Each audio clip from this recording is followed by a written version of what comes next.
අද පළවන දේව ප්‍රකාශනයේ පිළිඹු කරන්නේ දෙවියන් වහන්සේ යෙසායා දිවස්වරයාගේ කැඳවීමය. දෙවියන් වහන්සේ ඊශ්‍රායල් සිටි ජාකොබ් ජනයා පසුතැවිලි කර ඔවුන්ගේ සිත හා ජීවිතය ආලෝකයක් පහන් දැල්ලක් මෙන් වුණා. යෙසායා දිවස්වරයාට සුළු වගකීමක් වූ නැත. මිනිසුන්ගේ සිත දැඩි අවස්ථාවේදී හා ඔවුන්ට හිත කඩා වැටෙන අවස්ථාවේදී දෙවිඳුන් යෙසායා දිවස්වරයා මගෙන් කතා කළා. ඔහු ඊශ්‍රායල් ජනතාව උදෙසා මැදිහත් වුණා දෙවිඳු ඉදිරියේ. ඒ වගේම දෙවිඳුගේ සේවකයා වුණා. අද වත්මන් සමාජයේ අපි දකින දින දුර්ලභ දර්ශනය වන අපි අනිකව තලා පෙලා ඉදිරි අනාගතය වන පුද්ගලයාගේ ජීවිතය විනාශ කර දමනවා. ඔහු ඇයගේ ජීවිතේ සාර්ථක ජීවිතය ගෙන යාමට දෙන්නේ නැහැ. මොකද අප තරඟකාරීත්වයේ ලෝකෙෙහිදී අප තරඟකාරීත්වය ඇති වෙනවා. එහෙම විය යුතු නැහැ.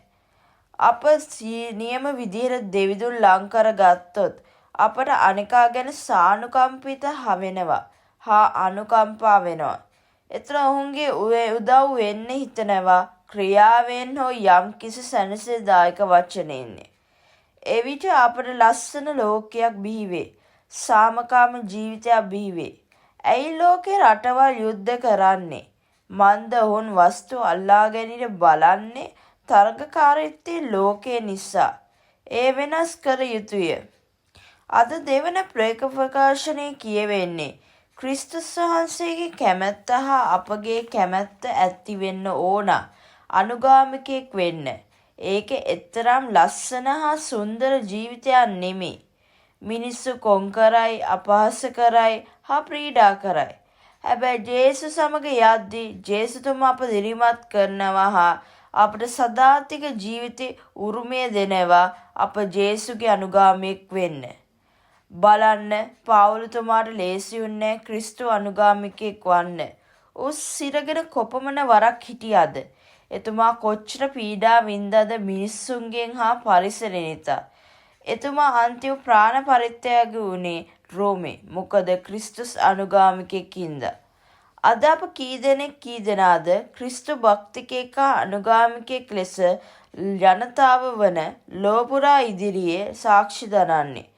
ක්‍රිස්තු අනුගාමිකයෙක් ජේසුතුමාට වීරයා කරගෙන ආදර්ශ කර ජීවිතේ ජීවත් වෙනවාද? අද සුද්දෝ සුවිශේෂයේ කියනවා සුද්දෝ ජොහන්තුමා මෙන්න ලෝක පාප දුරලන දෙවියන් වහන්සේගේ බැටළු පොත කියනවා. ඇයි ජේසුතුමා එසේ ඇඳින්නුවේ? එදා ආදම් හා ඒව කරන පාපයේ සෑම පරම්පරාව ජනතාව ආදර්ශයේ පාණ්ඩ. එය නම් කීකරුකමට දෙවිඳු ඉදිරියේ පෙන්වුවා. උදාහරණ ලෙස දෙවිඳුන්ගේ ආදරය කර දාවිත් රජු අන්තිමට බෙත්ෂෙමා සමග අනියම් සම්බන්ධව ඇති කරනවා. ඒ කැඩුවේ පාපේ නැමැති තාප්පේ ජේසුතුමා. ජේසු දෙවිඳුට කීකරු වෙලා අපගේ පෞස්ත්‍රීන් උදිනේ සෝදා හැරියා.